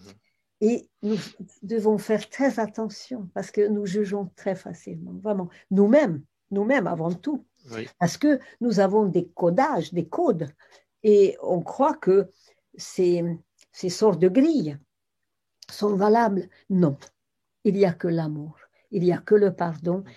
Si Dieu n'est pas miséricordieux, il n'est pas Dieu. C'est une idole. C'est aussi simple que ça. Et donc, Dieu n'est pas quelqu'un qui punit. Et d'ailleurs, l'ange le dit quand il te demande, mais est-ce qu'il y a damnation éternelle? Et l'ange dit, non, je peux vous dire que non. Mais pour certaines, ce sera mieux qu'ils croient pour qu'ils puissent prendre conscience de son comportement de violence mais, mais l'homme a deux natures. Hein. L'homme veut tout pour lui. L'homme est dominateur. L'homme est carnassier. L'homme a des griffes et veut tout pour lui. Avant qu'il ne découvre cette dimension et il n'y a pas une métanoïa où il reconnaît que c'est pas lui le maître et que c'est Mhm. pas pour lui. J'ai reçu la vie, mais pas pour en profiter. J'ai reçu la vie pour la servir. Il faut que je la serve. Uniquement le vivant. C'est pour ça que je suis devenue thérapeute aussi, pour soigner la santé. Combien de fois on m'a dit, mais vous soignez quelle maladie? J'ai dit, aucune. Je ne soigne que la santé. Mhm. Je fortifie la santé. Comme l'ange dit dans le dialogue. N'attaque pas la maladie, fortifie la santé, fortifie ce qui est sain et ça va absorber autour de lui. Donc l'énergétique chinoise est basée là-dessus, toute la médecine sumérienne est basée là-dessus, l'homéopathie, phytothérapie, aromathérapie, toutes les médecines énergétiques et vibratoires ne font que soigner la santé. Et si la santé Qui est est le bonne, salut, qui est aussi le salut. mais oui, c'est beau, c'est le même mot, oui, c'est le même mot. Ah, Pas chez les c- Sumériennes, mais dans les langues sémitiques, oui. hmm. Sur cette notion de jugement, ça c'est très important parce qu'il y a beaucoup de contresens. Bien sûr, c'est dans l'Ancien Testament, c'est la parabole de la paille et de la poutre dans le Nouveau Testament. Chez les Maasai, il y a un très beau proverbe qui dit, je ne sais pas si vous connaissez, pour chaque doigt que tu pointes vers l'autre, il y a 5 doigts qui pointent vers toi. Ah, Quelque c'est chose comme beau, ça. non, je connaissais pas, magnifique. Alors Voilà, ça exact. c'est très important et en même temps c'est difficile parce qu'on se dit si je m'abstiens de juger effectivement, est-ce que ça veut dire que finalement j'accepte tout ce qui se passe et j'accepte le mal, j'accepte la manipulation, j'accepte la malveillance. Donc, comment trouver la juste attitude justement, ne pas juger et ne pas non plus être sous-entendu soumis, victime et accepter les choses telles qu'elles sont. Ça, c'est difficile, C'est non? très important, c'est une question très importante. Et l'ange dit, ne participe pas aux ténèbres, mais rayonne partout et toujours la lumière. Et les ténèbres s'évanouiront, Ça. disparaîtront. Et il faut avoir le courage de dire ses opinions, mais sans jugement. Mhm, Dire ce qu'on pense, ce qui est juste pour moi, je le dis partout, partout, partout. mhm, mhm, Et je n'ai peur de personne. Et d'ailleurs, l'ange fait très attention. Il parle beaucoup de la peur, il parle beaucoup de la liberté intérieure. Il n'utilise pas le mot libre arbitre, mhm, mais que sans la liberté, l'ange n'a aucune possibilité de nous parler. Et nous sommes libres, foncièrement libres. À chaque instant, nous sommes libres. Et pour moi, en tout cas, j'essaie de décoder toujours une situation parce que euh, je, un train en cache un autre. Et chaque événement dans ma vie ou chaque épreuve voulait m'enseigner quelque chose. mhm. Mais si je crois, si j'ai une lecture littérale, mot à mot, je ne vais jamais comprendre le message. Et c'est très intéressant quand l'ange parle du sourire. Vous vous rappelez, dans Mhm. le 35, euh, l'ange dit, si tu veux me lire, il faut que tu tiennes le livre ni trop près, ni trop loin. Et si tu me lis, tu pourrais te transformer, tu pourrais sourire. Le sourire est à l'image de la délivrance. Tout le monde sait pleurer et gémir, seul l'homme sait sourire. Mhm. Le sourire est le pont entre le monde créé et le monde créateur. Et, euh, et regarde les situations. Est-ce que tu peux sourire intérieurement? Et là, c'est une pierre d'achoppement dans ma vie. Je mesure en moi, est-ce que dans cette situation, qu'est-ce qui t'empêche de sourire? Évidemment, ce n'est pas un sourire méprisant, c'est un sourire créateur, Mhm, mhm, un sourire délivrance. Et, et donc,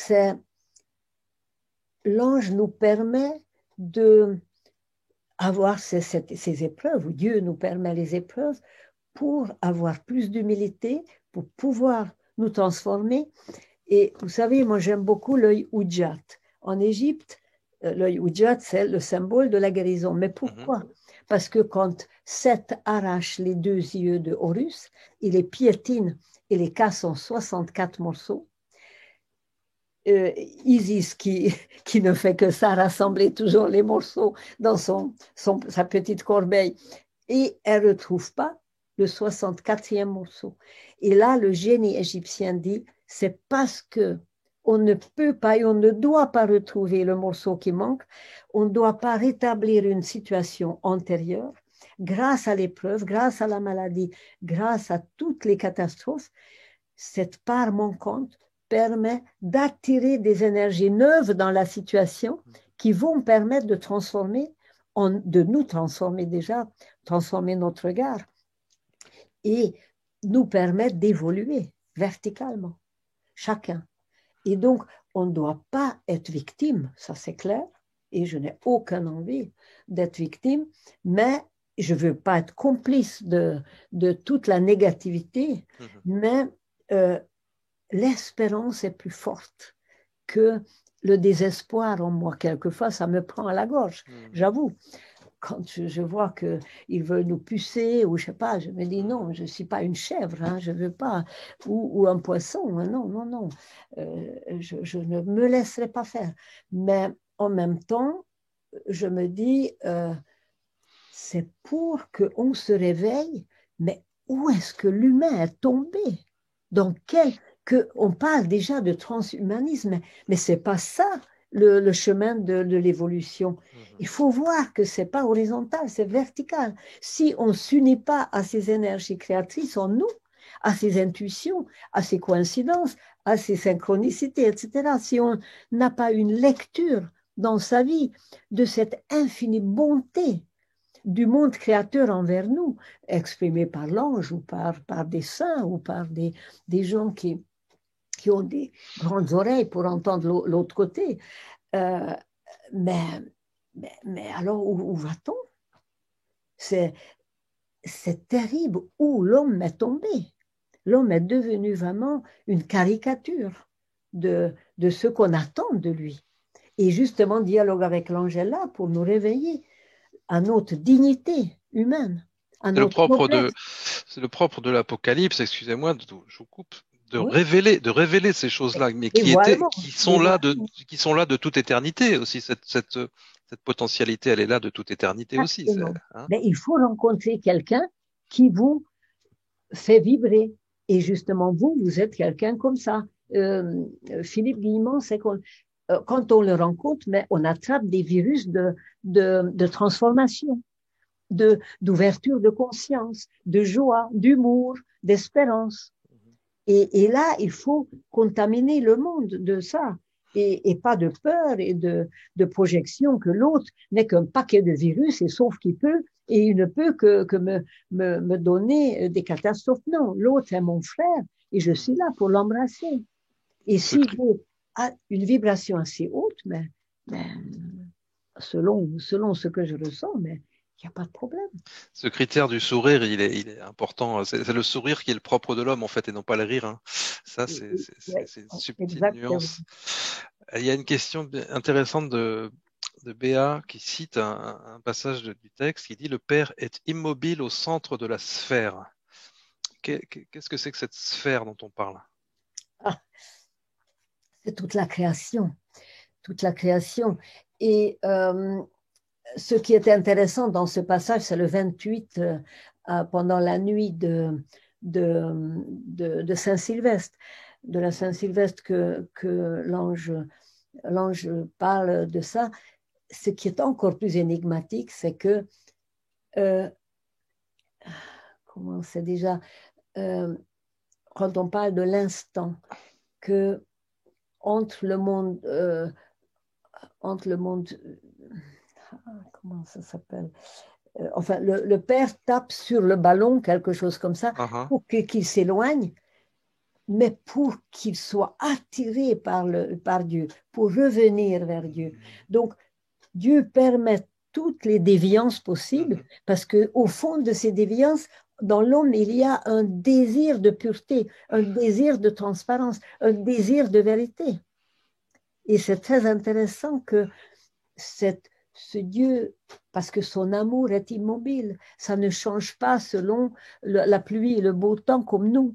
Mhm. Nous sommes des pauvres airs qui, si l'autre sourit, nous sourions, si l'autre nous montre ses dents, mais on commence à dire, ah, il est méchant. Mais non, il est il a mal dormi.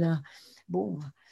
Mais c'est énorme de par sa présence, essayer de transmuter quelqu'un pour qu'il découvre ses dimensions. Mhm. Les maîtres font ça. Hein. Moi, j'ai eu la chance de connaître des grands maîtres. Un vrai gourou fait ça, ouais. Et c'est ça. Mhm. Il a une telle densité d'amour. Gourou, ça veut dire dense, ça veut dire lourd, mais lourd de lumière, Mhm. d'amour. Mhm. Et, et, et, et ça rayonne. Ça. Donc, cette sphère, c'est tout ce que nous pouvons saisir, mais ça, Mhm. c'est pas intéressant. C'est quand l'ange dit que inutile de démolir la maison pour faire venir la lumière. Il Mhm. suffit d'ouvrir une brèche, et cette brèche est la délivrance. C'est-à-dire, vous êtes à un enterrement, tout le monde pleure, tout le monde se désespère, mais vous pouvez dire, mais la mort n'est pas la fin des choses. Mais vous dites ça avec une sourire et de tranquillité et de douceur et de certitude que les gens se disent, mais c'est vrai, mais je le savais au fond de Mhm. moi. Je fais la comédie de pleurer parce que je me dis, on attend ça de moi. Mais au fond, je sais bien que cet être que nous enterrons, mais son corps part, mais il y a une présence qui reste et une bénédiction et je peux demander son aide dans telle ou telle situation. Donc, changer de regard, ouvrir le regard. Et c'est très intéressant. Par exemple, quand l'ange dit, les yeux ne sont pas faits pour capter, mais pour rayonner. Mhm. Et j'ai une amie qui a failli devenir aveugle et qui a appliqué ça et elle a gagné la vue, elle a regagné sa vue. Et elle peint aujourd'hui des icônes. Elle voit très très bien sans lunettes. Parce qu'elle a mis en pratique ce que l'ange a dit. Et elle ne se désespérait pas. Elle a dit, bon, ben, je vais rayonner cette lumière et je n'attends rien d'autre que de rayonner. Elle était étonnée que ça marche. Quand l'ange dit, il te faut des nouveaux yeux, il te faut des nouvelles oreilles. Mais c'est ça. D'une autre manière, écouter, d'une autre manière, voir et transmettre quelque chose par les yeux. C'est terrible qu'en ce moment, nous sommes privés de sourire dans la rue. Bon, je triche quand même, moi, je mets sur ma barbe. Très bien. Alors, peut-être une dernière question ou intervention. Là, je n'ai pas de question en fait. Béa parle en anglais. Une citation de Leonard Cohen. There's a crack in everything. That's how the light gets in. C'est ça. Il y a une fissure dans chaque chose. C'est comme ça que la lumière entre. Et c'est pour ça qu'il faut être un peu fêlé, hein, comme on dit, pour laisser passer la lumière. Hein. Ça, c'est les fêlés parce qu'ils laissent passer la lumière, tout à fait. une belle image. Et c'est pour ça que j'aimais tant mes patients parce que ils ont senti qu'il y a quelque chose qui marche plus. Et c'est le moment où vous pouvez aider quelqu'un, le moment. Ben, je n'ai pas parlé du dialogue avec l'ange, bien sûr, mais rien que la médecine chinoise et la phytothérapie, essayer les ramener vers cette mission que nous avons peut-être signé un contrat avant notre naissance, que nous allons accomplir une mission, une vocation, un mandat céleste, comme les Chinois appellent. Et c'est ça le nom secret. Quand l'ange dit, ton nom, c'est ta place en lui. C'est ton individualité propre. Mais tu ne peux pas connaître intellectuellement, parce que c'est un état vibratoire. C'est comme un son. Mais ce son, vous connaissez, c'est quand on met du sable sur un tambour et on met des sons ou de l'eau, par exemple, dans un bol tibétain, ça dessine des formes géométriques extraordinaires. Le son, on sent qu'il y a un ordre derrière le chaos. Et on essaye de deviner et ressentir cet ordre dont l'ange parle, qui est cette évolution verticale, qui est grisant, ça n'a pas de fin. C'est incroyable que je suis née et personne ne peut enlever ma vie. On peut enlever mon corps, mais on ne peut pas enlever ma vie. La vie vit éternellement. C'est extraordinaire de réaliser ça. Et que un jour, je retrouverai Gita et on va bien rigoler. Et que la quintessence d'un être humain est immortelle. Et que l'ange confirme ça. Rien que ça, c'est énorme. Dans notre monde matérialiste, où on croit que ce n'est que ce que je vois qui existe, c'est quand même très, très réducteur. C'est malheureux de croire ça. Et heureusement qu'il y a la physique quantique, il y a plein de choses qui nous disent, mais attention, il y a des particules intriquées, il y a...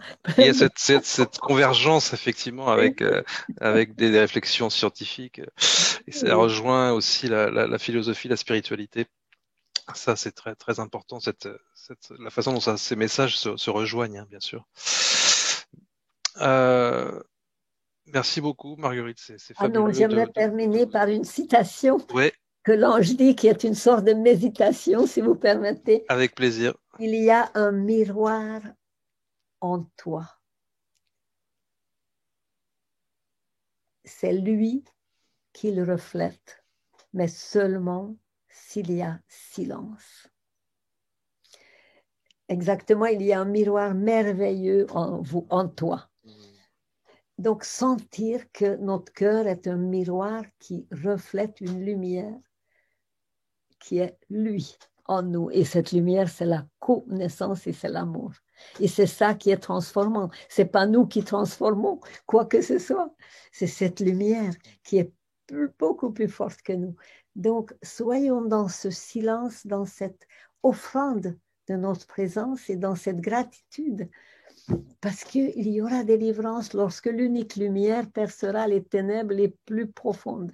Et nous y travaillons tous avec joie et gratitude. Gratitude. Et merci, Jocelyn. Merci, merci Travailler à avec vous. joie et gratitude. Merci Merci beaucoup, beaucoup. Marguerite. Merci. Soyez Euh, bénis par le monde angélique et par Victor et tous ceux qui ont participé. Merci. Merci beaucoup. Merci, très belle fin de soirée à tous. Merci beaucoup. Au plaisir.